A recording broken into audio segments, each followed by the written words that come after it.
लोकसभा चुनाव के बाद राजस्थान कांग्रेस की सियासत में सचिन पायलट सर्वमान्य नेता माने जा रहे हैं। साल 2020 में सियासी बगावत के बाद राजनीतिक तौर पर उनके सियासी भविष्य को लेकर सवाल खड़े करने वाले पॉलिटिकल पंडितों को भी अब उनमें राजस्थान कांग्रेस का भविष्य साफ दिखाई देने लगा है।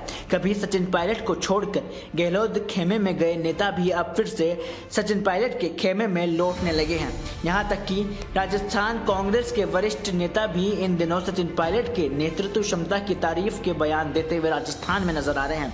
जहां कल भी सचिन पायलट सवाई माधोपुर के दौरे पर थे, जहां आयोजित एक सभा में पूर्व विधायक दानिश अब्रार ने पायलट का साथ छोड़ने की अपनी गलती को सार्वजनिक तौर पर मानते हुए ये कहा कि सचिन पायलट हमारे नेता हैं और हम पूरे तरीके से उनके साथ हैं। और दानिश अब्रार ने ये तक कहा कि वे गुर्जर समाज से भी माफ़ी मांगते हैं और भविष्य में वे पायलट के साथ खड़े रहेंगे। गौरतलब है कि दानिश अब्रार उन 3 विधायकों में से एक थे जो सियासी संकट के दौरान मानेसर में पायलट खेमे से जयपुर लौट गए थे।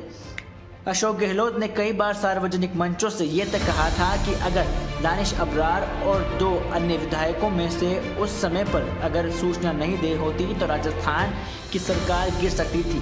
दानिश अब्रार उन चंद विधायकों में से एक थे जिन्होंने राजस्थान में नेतृत्व परिवर्तन के लिए सचिन पायलट को डटे रहने की सलाह दी थी।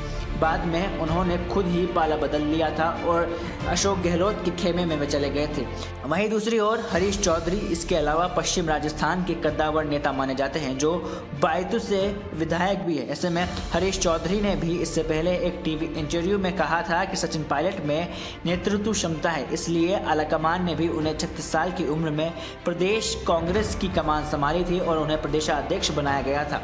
वे पार्टी को 21 सीटों से 100 सीटों तक ले गए थे। ऐसे में राजस्थान में उनके चलते कांग्रेस की सरकार बनी थी और उनकी क्षमताओं पर अब किसी को संदेह भी नहीं होना चाहिए। हरीश चौधरी का यह बयान इस लिहाज से भी महत्वपूर्ण माना जा रहा है क्योंकि राजस्थान में अशोक गहलोत से उनकी काफ़ी सियासी अदावत जग जाहिर है।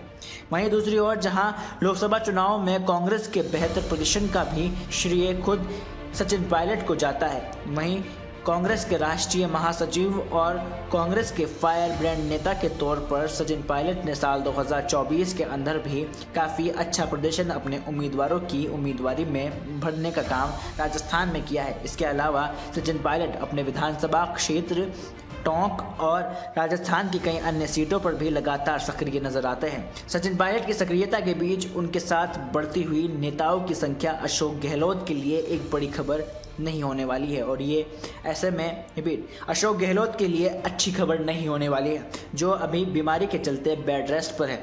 ऐसे में राजस्थान में कांग्रेस के खेमों में बढ़ता हुआ ये गुट लगातार राजस्थान की सियासत में कहीं ना कहीं बड़े अंदेशे को न्योता देता हुआ नजर आ रहा है। साल 2024 में नो डाउट सचिन पायलट ने जिस तरह की छवि के साथ साथ अपने उम्मीदवारों की जीत में दमखम भरा और वहीं राजनीतिक के जादूगर कहे जाने वाले अशोक गहलोत के खुद बेटे वैभव गहलोत को भी वे नहीं जिता पाए, तो उसके बाद लगातार राजस्थान के सियासी गलियारों में चर्चा है कि अब सचिन पायलट राजस्थान के मुख्यमंत्री फिर से बन सकते हैं। ऐसे में आप लोगों की क्या राय है वो हमें ज़रूर कमेंट बॉक्स में साझा करें। Bureau report, the fact India.